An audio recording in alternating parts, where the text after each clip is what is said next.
आज के हमारे इस वीडियो का टॉपिक है Y11 3366 kV voltage use in transmission line.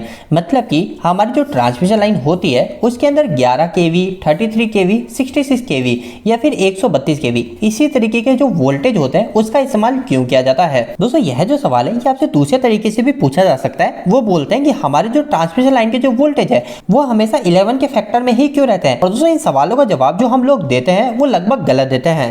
आपको इंटरनेट पर इस सवाल का जवाब अधिकतर यह देखने को मिलेगा कि हमारे जो वोल्टेज लॉस होते हैं इस वोल्टेज लॉस के कारण हम ट्रांसमिशन लाइन में 10% वोल्टेज को बढ़ा के भेजते हैं। मतलब कि ये मेरा जनरेटिंग पॉइंट है और मेरे यहाँ पे एक लोड लग रहा है। अगर मेरे को जनरेटिंग पॉइंट से वोल्टेज को भेजना है तो मैं यहाँ से 10 kV को 10% बढ़ा के भेजूंगा। मतलब मैं यहाँ से 11 kV भेजूंगा और मेरे लोड के पास 11 kV चले जाएगा। और दोस्तों यह जो जवाब दिया जाता है ये जवाब पूरी तरीके से गलत है। तो दोस्तों आखिर ये जवाब गलत कैसे है इसी के ऊपर आज की इस वीडियो के अंदर बात करेंगे। तो वीडियो को स्टार्ट कर लेते हैं। दोस्तों सबसे पहले मैं आपको बता दूं कि इंटरनेट पर इस सवाल के आपको दो जवाब देखने को मिलेंगे। सबसे पहला जवाब आपको देखने को मिलेगा फॉर्म फैक्टर और सेकंड जवाब आपको देखने को मिलेगा वोल्टेज लॉस। दोस्तों यह जो दोनों ही जवाब है ये दोनों ही जवाब पूरी तरीके से गलत है। दोस्तों सबसे पहले हम फॉर्म फैक्टर के जवाब की बात कर लेते हैं कि आखिर ये कैसे गलत है। तो दोस्तों फॉर्म फैक्टर का जो जवाब होता है उसके अंदर अधिकतर यह बोला जाता है कि हमारे जो भी वोल्टेज होते हैं उस वोल्टेज के अंदर हम 1.11 की वैल्यू को मल्टीप्लाई करते हैं और जो वैल्यू आती है उतने ही वोल्टेज को हम ट्रांसमिट करते हैं।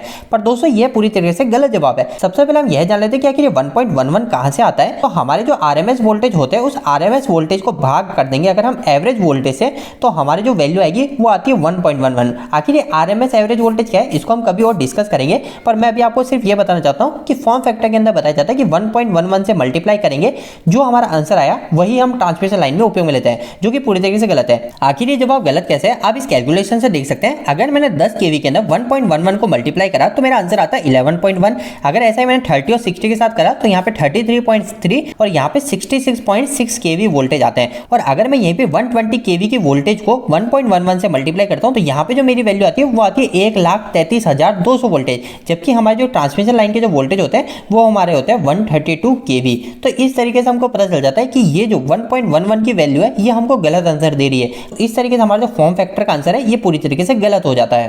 दोस्तों हम सेकंड आंसर की तरफ आ जाता है जो कि होता है वोल्टेज लॉस। ये वोल्टेज लॉस का जो कॉन्सेप्ट होता है ये हमको सुनने में सही लगता है। कैसे सही लगता है? जैसे कि इसमें यह बोला जाता है कि हम 10% वोल्टेज को बढ़ा के भेजते हैं ताकि हमारे कभी वोल्टेज लॉस होंगे तो भी हमारा उसके अंदर वो कंसीडर हो जाएगा।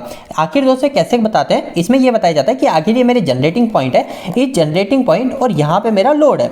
अब यह जो लोड है इस लोड पे मेरे को 10 kV वोल्टेज चाहिए तो मैं क्या करूंगा जनरेटिंग पॉइंट से 11 kV वोल्टेज को भेज दूंगा ताकि हमारे जो बीच में जो ट्रांसमिशन के अंदर लॉस होंगे वो भी हमारा 10% लॉस हो जाएगा और बाद में हमको जो लोड है उस लोड के पास में हमको 10 kV वोल्टेज मिल जाएगा। तो आखिर इस तरीके से बताया जाता है। पर दोस्तों ये भी पूरी तरीके से गलत है। दोस्तों गलत होने के पीछे सबसे पहली चीज तो ये है जब हम इसको सुनते समझते हैं तो ये हमको सही लगता है। पर जब हम प्रैक्टिकल किसी कंपनी के अंदर जाते हैं और वहां पे काम करते हैं और वहां पे चेक करते हैं तो वहां पे हम देखते हैं कि हमारा जो लोड है इस लोड पर हमको 10 kV वोल्टेज हम नहीं लेते हैं। हमारा जो वोल्टेज है जैसे हमारे 132 kV की लाइन है तो 132 kV हमारे सेंडिंग पॉइंट मतलब ये जनरेटिंग पॉइंट का वोल्टेज नहीं होता, यह हमारे रिसीविंग पॉइंट का वोल्टेज होता है, मतलब हमारे लोड के पास का वोल्टेज होता है। इसी तरह हमारे जो 11 kV जो वोल्टेज है वो 11 kV हमारी कंपनी के अंदर 33 हमारी कंपनी के अंदर आ रहे होते हैं।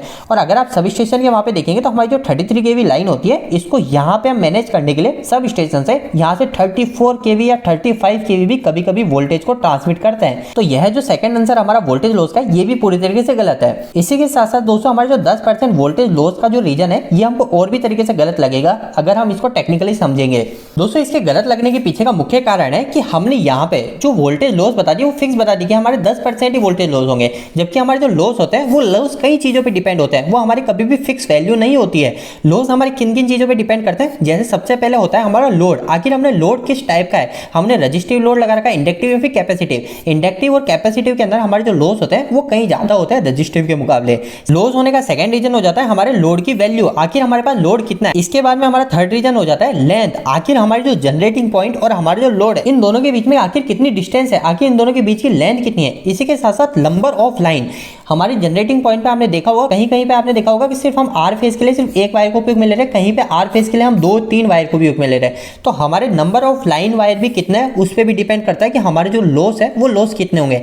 इसी के साथ साथ दोस्तों लोकेशन पे भी काफी ज्यादा डिपेंड करता है। लोकेशन का मीन्स हमारी जो ट्रांसमिशन लाइन है वो ट्रांसमिशन लाइन हमारे किस लोकेशन से होते हुए जा रही है, वहां पे उसको किस प्रकार की कूलिंग मिल रही है, वहां का नेचर कैसा है, इन सब चीजों के ऊपर भी काफी डिपेंड करता है। और साथ साथ हमारा जो लोड है वो लोड भी किस लोकेशन में लग रहा है उसके ऊपर भी हमारे लॉस डिपेंड करते हैं। और इसके बाद में सबसे महत्वपूर्ण है हमारे वोल्टेज लेवल के ऊपर हमारा लॉस डिपेंड करता है। यह पॉइंट दोस्तों काफी ज्यादा इंपॉर्टेंट है, आपको भी ध्यान रखना है। कभी भी हमारे वोल्टेज बढ़ेंगे तो हमारे जो लॉस है वो लॉस कम हो जाएगा, अगर हमारे वोल्टेज कम रहेंगे तो हमारा जो लॉस है वो लॉस बढ़ जाएगा। पर हमको जो आंसर दिया जाता है वो दिया जाता है एक फिक्स वैल्यू जो कि 10% है। अब चाहे आप कितने भी हाई वोल्टेज को ट्रांसमिट करो, अब चाहे कितने भी कम वोल्टेज को। इसके साथ साथ दूसरा रीजन मैंने आपको प्रैक्टिकली भी बताया था, अगर आप इंडस्ट्री के अंदर किसी कंपनी के अंदर जाके चेक करेंगे तो हम रिसीविंग एंड पे 11 kV 33 kV इनको लेते हैं, ना कि हम यहाँ पे 10 kV या 30 kV को उपयोग में लेते हैं। दोस्तों इन्हीं सब बातों से आपको पता चल गया कि हमारा जो फॉर्म फैक्टर और वोल्टेज लॉस का 10% वाली वैल्यू का दोनों का आंसर हमारा पूरी तरीके से गलत है।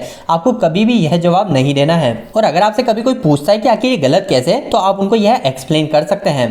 तो दोस्तों आखिर फिर इस सवाल का सही जवाब क्या है? तो दोस्तों मैं आपको क्लियर बता दूं कि यह जो सवाल है इस सवाल का जवाब ना आपको किसी भी बुक के अंदर मिलेगा, ना ही आप इंटरनेट पर चले जाएंगे तो भी आपको इंटरनेट पर भी इसका जवाब नहीं मिलेगा। साथ साथ आप पूरे विकिपीडिया को भी जाके पढ़ लेंगे तो भी आपको इस सवाल का जवाब नहीं मिलने वाला है। मैंने इस सवाल का जवाब काफी ढूंढने की कोशिश करी है, लेकिन दोस्तों इस सवाल का जवाब ढूंढते समय मुझे और भी कई महत्वपूर्ण चीज जानने को मिली है। जैसे कि हमारा जो वोल्टेज का लेवल होता है वो अगर हम फेस वोल्टेज की बात करें तो फेस वोल्टेज हमारे ज्यादातर 110 वोल्टेज, 220 वोल्टेज और 230 वोल्टेज हमारे वर्ल्ड के अंदर यूज किया जाता है। और अगर हम वहीं लाइन वोल्टेज की बात करें तो लाइन वोल्टेज हमारे सिर्फ ये 11, 33, 66 या 132 इसी तरीके की यूज नहीं की जाती। हमारे लाइन वोल्टेज 415 वोल्टेज, 11 kV, इसके बाद में 25 kV तो हमारे इंडिया के अंदर इंडियन रेलवे के अंदर भी किया जाता है।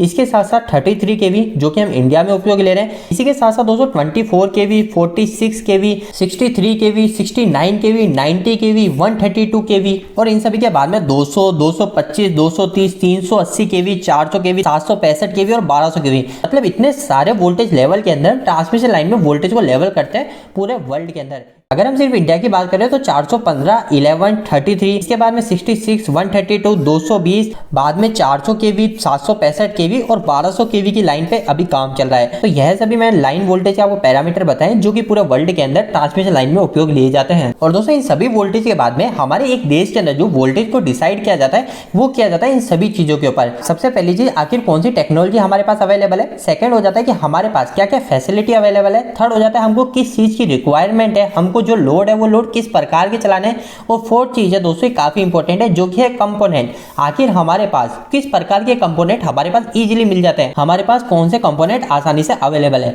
तो इन सभी पॉइंट को देखते हुए आखिर हमारे लिए कौन सा वोल्टेज सही रहेगा उसको हम इन वोल्टेज में से चयन कर लेते हैं। और दोस्तों साथ साथ मैं आपको वापस से बता दूं कि इसका क्लियर आंसर ना तो आपको किसी बुक के अंदर देखने को मिलेगा, ना ही आपको इंटरनेट के अंदर देखने को मिलेगा। दोस्तों आज का यह वीडियो थोड़ा बड़ा बन गया, पर मैं उम्मीद करता हूं कि आज के इस वीडियो के माध्यम से आपको कुछ बेहतर जानकारी मिली होगी। आपको ये वीडियो कैसा लगा इस वीडियो को लाइक करके जरूर बताएं। अगर आपको कोई भी सवाल इस वीडियो के प्रति या फिर इलेक्ट्रिकल जुड़ा तो आप नीचे कमेंट बॉक्स में कमेंट करके पूछ सकते हैं। इलेक्ट्रिकल वीडियो अगर आप हिंदी में देखना पसंद करते हैं आज हमारे चैनल को सब्सक्राइब कर लीजिए। आज के लिए इतना ही, धन्यवाद।